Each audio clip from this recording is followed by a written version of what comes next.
friends, it's Carolyn Zook here with C Zook Stitch, and today is Saturday, May 16th, 2020. Welcome back to my channel about cross stitch. I'm so glad that you're here. If you're new, we've had several new subscribers, so welcome, and if you're returning, thanks so much for sticking with me. So let's just jump right into it. I feel like a lot to share with you today. I hope everyone's doing well and having a good Maynia. I've had a lot of fun with Maynia. I'm doing 5 new starts, 1 new start each Friday, and they're big pieces. So let me show you what I've been working on. So last week Friday, you saw, because I set them on Friday and I film on Saturday, you only get to see a very little bit of what I started until the following week, if that makes sense. So let me show you. So last Friday I started Death by Cross Stitch by Long Dog Samplers, and it will look like this. And I started in the upper left corner, so just right up here. And I am going to use a mix of colors. So this is charted to be monochromatic, and I want to add some color to it. So let me show you. And this is my Garan bag, of course. I'll link them down below. And I'm stitching Death by Cross Stitch on a 32 count Silvery Moon Lugana 2/2. And this is how far I got.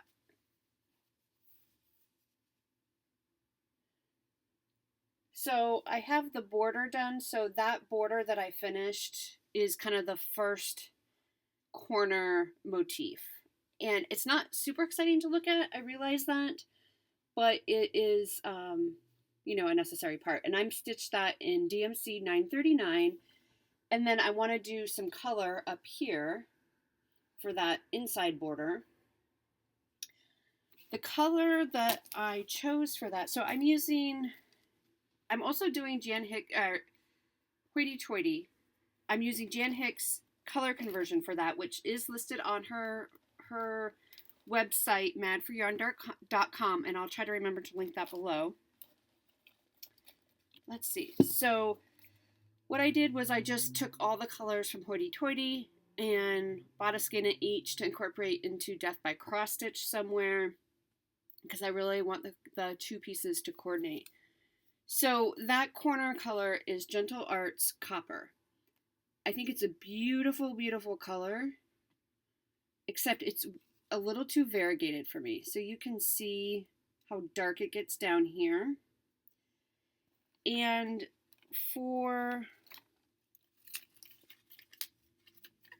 so this piece is quite busy. And it's really hard up here to get kind of a good rhythm of stitching because it's kind of a little bit all over the place. So it's hard for me to get in a routine, especially with variegated floss. So I don't really like the effect that it gives.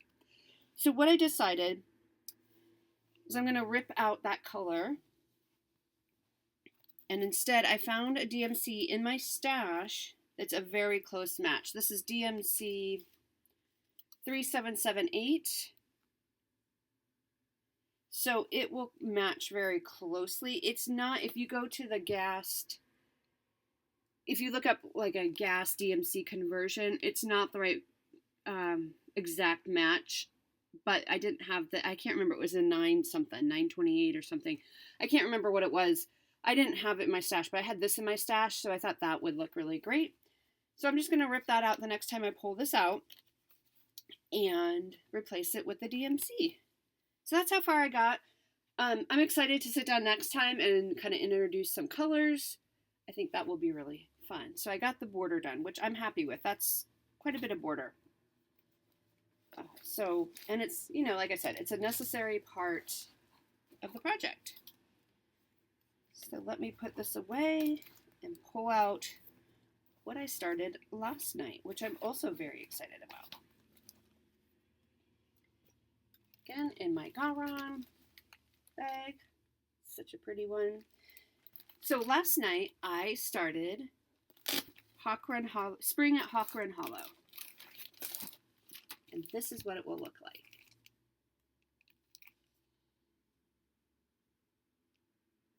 Okay. Started right up here at the top. My goal for May is to get that kind of this whole top piece done.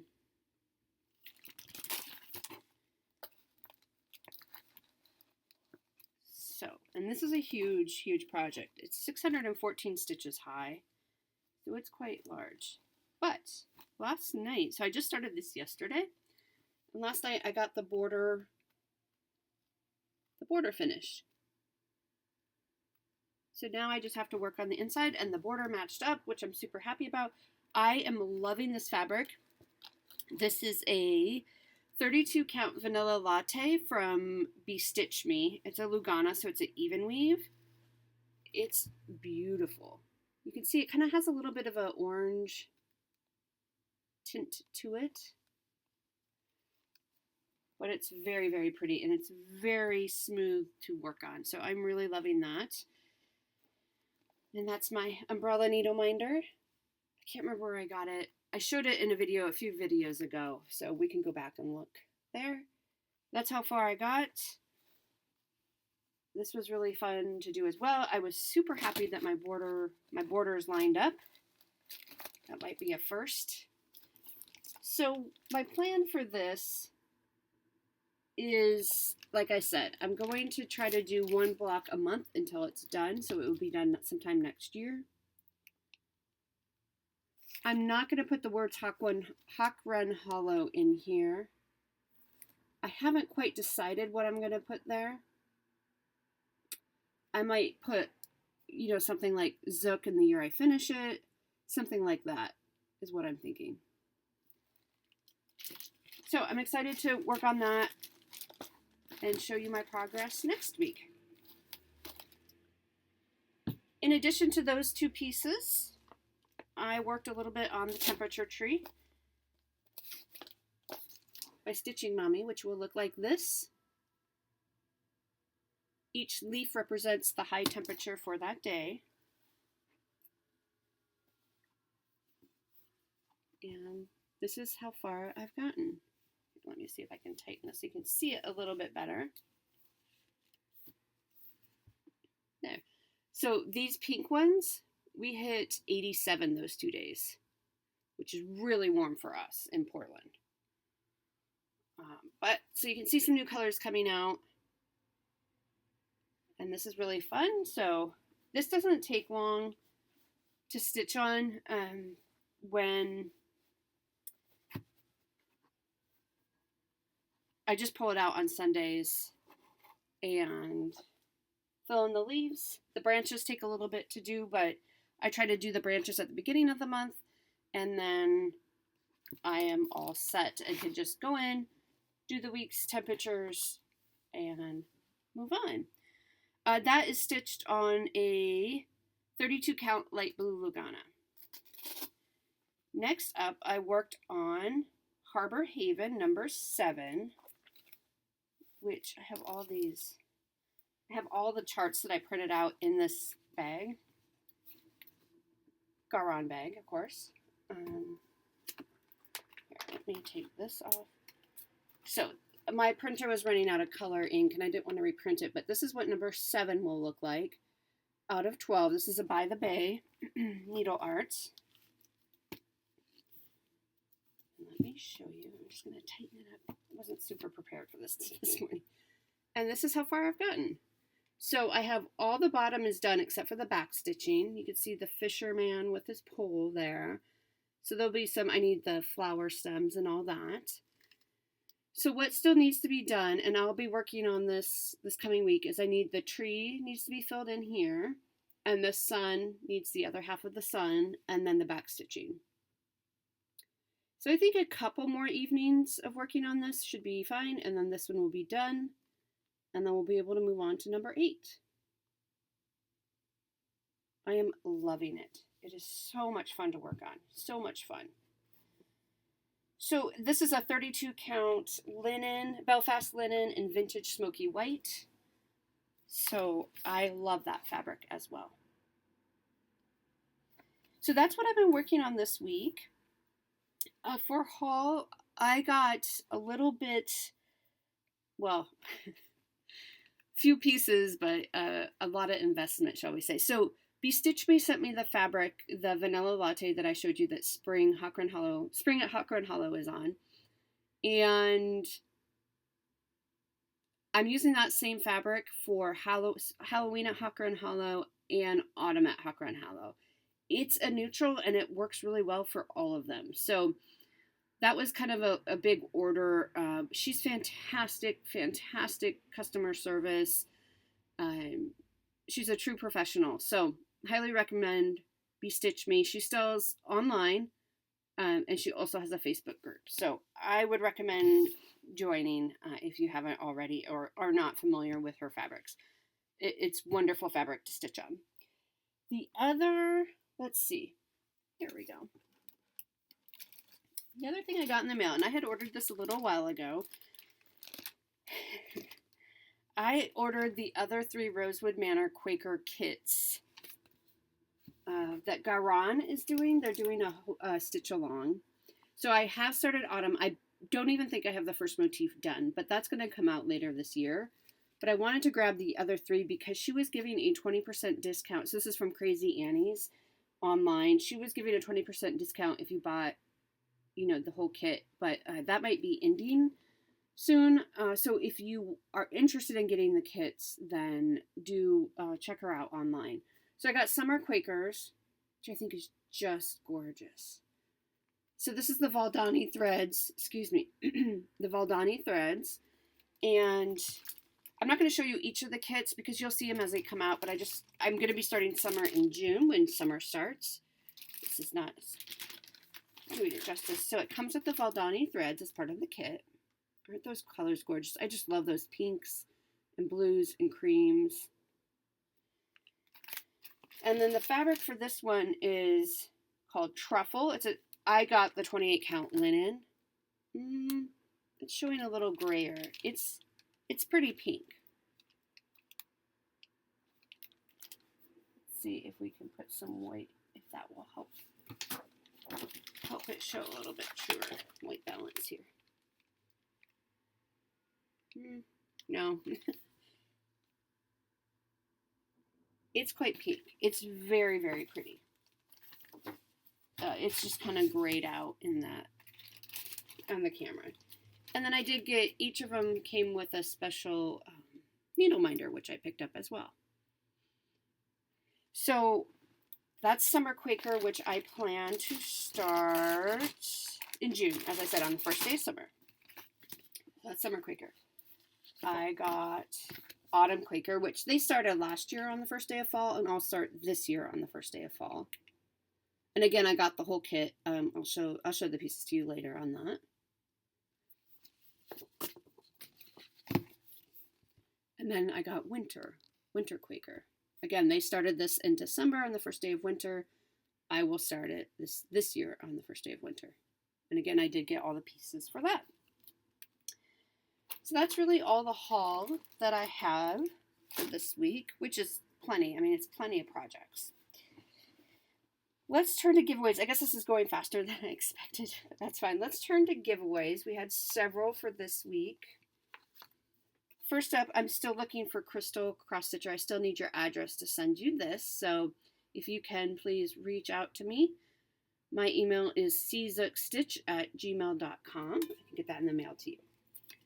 So first up, we had this cute little kit or chart by Lizzie Kate Snippet called Winter Wishes, and the winner of this is Patty Smith.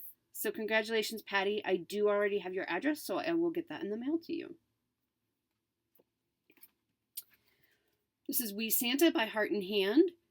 Kay Lowry, you won this. I do need your address, Kay. So if you could email me your address, I will get that sent out.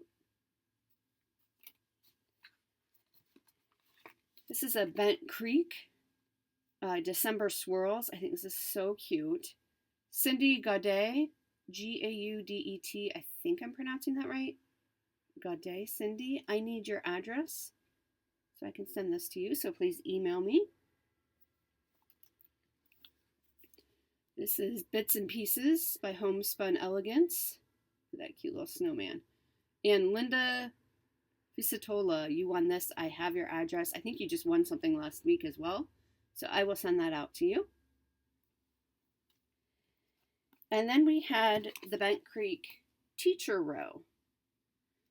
And the winner of this is the YouTube name is Jenny D in QLD. I assume that means Queensland. I'm assuming QLD. Jenny D, you won. I do need your address so I can get this out to you. It'll be super cute stitched up. So those are the winners for this week. Now, giveaways for next week. We have several. So you might want to get a pen and paper. So first up is this Teresa Kogut Bloomin' Hens. Look at that. Isn't that cute? These are little bees in there. So if you'd like a chance to win this, say something about hens. H-E-N-S. That'll be the keyword I'm looking for.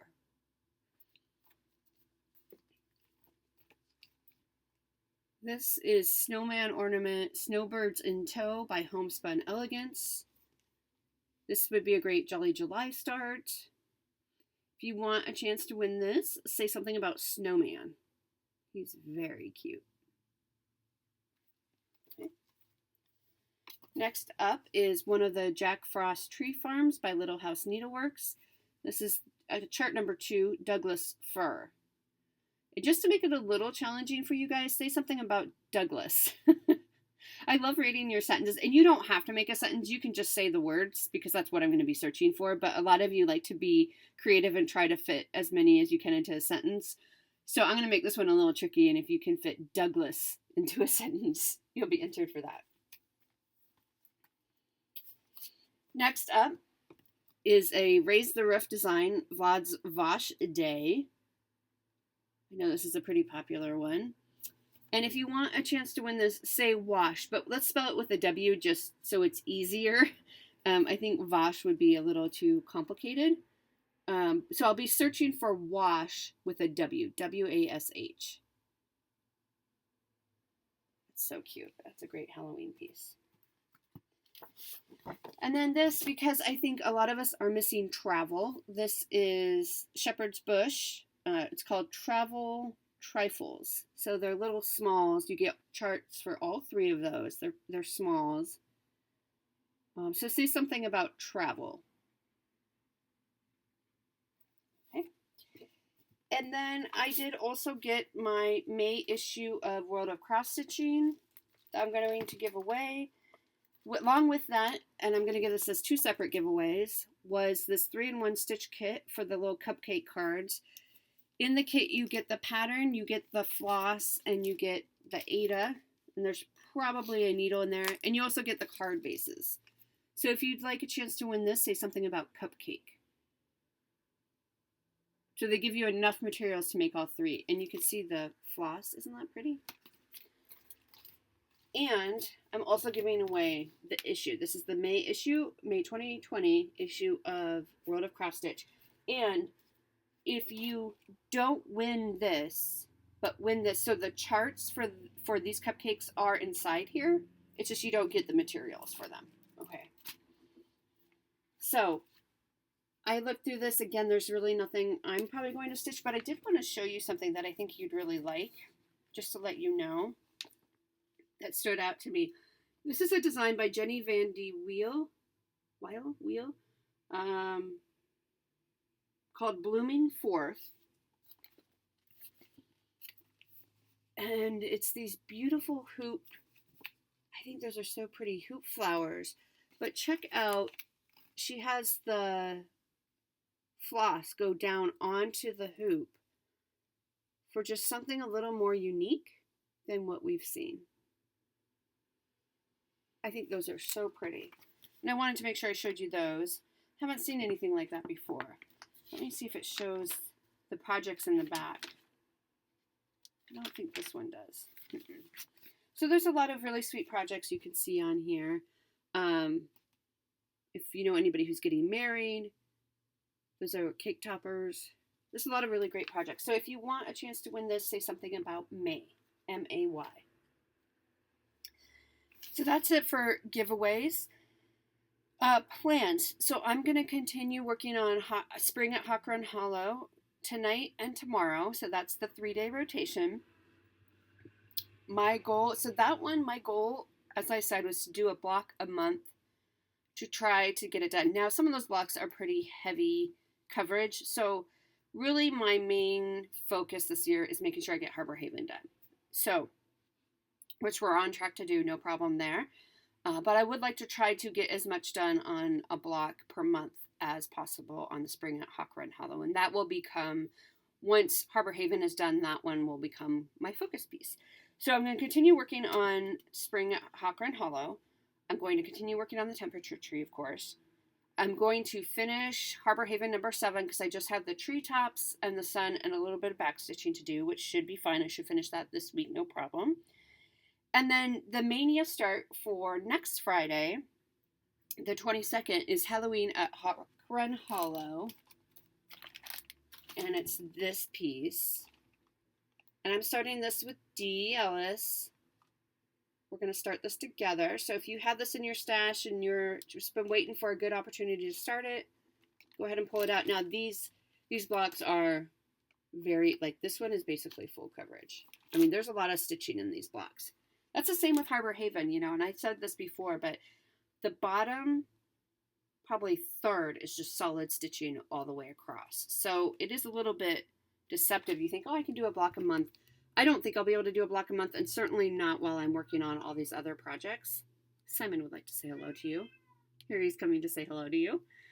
So I'm going to start this on Friday, and I have the floss all kitted up and everything, and it's ready to go. Again, I'm doing this on the Vanilla Latte fabric by Big Stitch Me.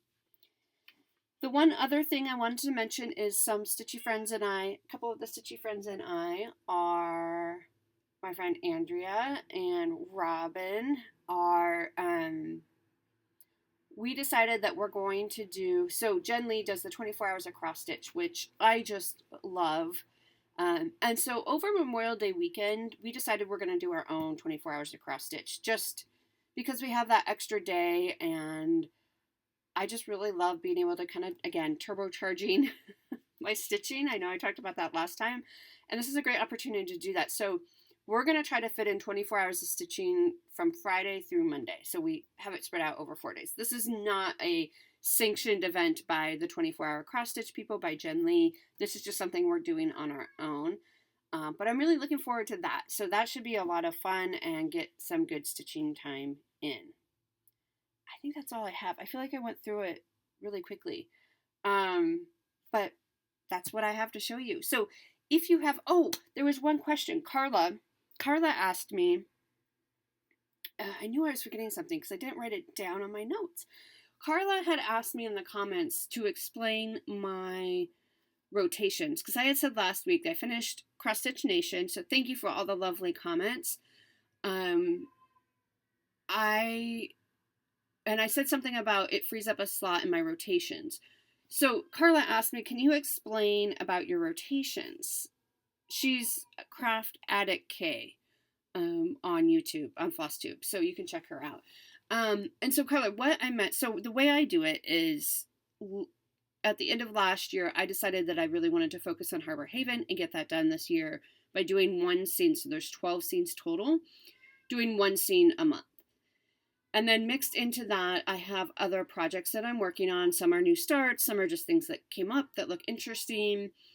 I started Farewell to Anger, which is my Haid, January 1st with Jan Hicks, who's ever the enabler. And I don't know where I came up with the 4-hour rotation. I track my time. I started tracking my time stitch this year, so I don't count stitches or anything like that. I track the number of minutes and hours that I stitch. And for me, that works really well because that tells me, okay, I can get average about 2 hours of stitching each evening, maybe a little more on the weekends and a little less, if it's a busy day or I'm not feeling well or something like that. So I know that that's about 60 hours a month, and so I can break down my rotations based on that. So I know, because I track the time, that most of my Harbor Haven scenes, one scene takes me around 22 hours to complete. So that tells me what a third of my stitching time for that month is going to go to. And then, of course, there's all these new starts and everything like that, which does averages into that time. For some reason, when I started Farewell to Anger, I thought if I just do a 4-hour rotation each month, it'll give it a little bit of progress. I'll keep my fingers on it so it's not as daunting to pull out, in 6 months from now and figure out where I left off and all that. And 4 hours is about 2 evenings worth of work for me. And so that just seemed to fit with my schedule. And then I started doing it with Cross Stitch Nation as well, because it's a piece that's smaller. I mean, it's significantly different, right, than a Haid. It's a piece that I wanted to get done this year, and I knew I could get it done this year, but there was so much other stuff to work on. And so I gave that a 4-hour rotation each month as well, until I got it really close to a finish. And then I incorporated it into the 24 hours of cross stitch rotation, and then it was nearly done, so I just kind of pushed to the finish on that one. So those 4-hour rotations, it's somewhat arbitrary, and I'm not going to be doing one to finish Cross Stitch Nation this month. So next month I'm starting Balmy Spring Day with Jan, so that will probably be my Haid 4-hour rotation. I will probably not bring out Farewell to Anger. And so I'll have to figure out what I'm going to do. Am I going to do 2 hours on each month? Am I going to just focus on Farewell to Anger? I don't know. I haven't figured that out yet. But in June, I'm not going to do Farewell to Anger because I'm going to do Balmy Spring Day. Hold on, there's a fire truck going by. I live on a very busy road. It's fun. It's entertaining. And then in June, I'm doing other new starts that will kind of take the place of that 4-hour Cross Stitch Nation rotation. That rhymes. And then in July, I'm doing Jolly July, so I'm doing 12 new ornament starts. So I probably won't do a 4-hour rotation on, replacing Cross Stitch Nation with a different piece. I think after July, so say in August, I will still be doing, my goal anyways, to do, still a 4-hour rotation on one of the Haids. And then the 4-hour rotation will probably be towards the ornaments. So that is what would replace Cross Stitch Nation 4-hour rotation. I really just like saying that. So that's kind of how it works. It's somewhat arbitrary. For next year, I thought, well, maybe I can make them 5-hour rotations and see where that, that gives me just a little bit of extra time. So really that 4-hour rotation, one is just dedicated to the Haids. One is kind of what piece am I working on that I want to finish that's a bit smaller, okay, if that makes sense. So like Cross Stitch Nation was a bit smaller of a piece. It's not a Haid. It's not these Quakers. It's not, a 12-scene Harbor Haven. It very easily could have gotten done this year, and it did, just by working on it a little bit each month is really kind of my thought process. Carla, I hope that answered your question. I wish I had a more clear-cut rotation figured out, but I don't. It's really month by month because things come up all the time, and Nashville was just so spectacular this year, so there's a lot of things to be started, and I'm basically doing Mania in June as well because I'm starting 4 big projects. Yeah, 4 big projects. Balmy Spring Day, which is a Haid. I'm starting Royal Holiday, which is a Mirabilia with Gary from Garan. I'm starting Bayou Cat, which is an Al Forest embroidery kit with Jan. And then I'm starting Summer Quaker by Rosewood Manor. So those are all big pieces. But they're just so great. I have to start them. I have to. So that's what I'm doing. So Carla, if you have more questions or if that wasn't clear, please just let me know down below. And if anybody has any other questions, let me know. Otherwise, that's all I have for you today. So happy stitching. I hope you're all doing well and staying safe and healthy. And I will talk to you next week. Bye.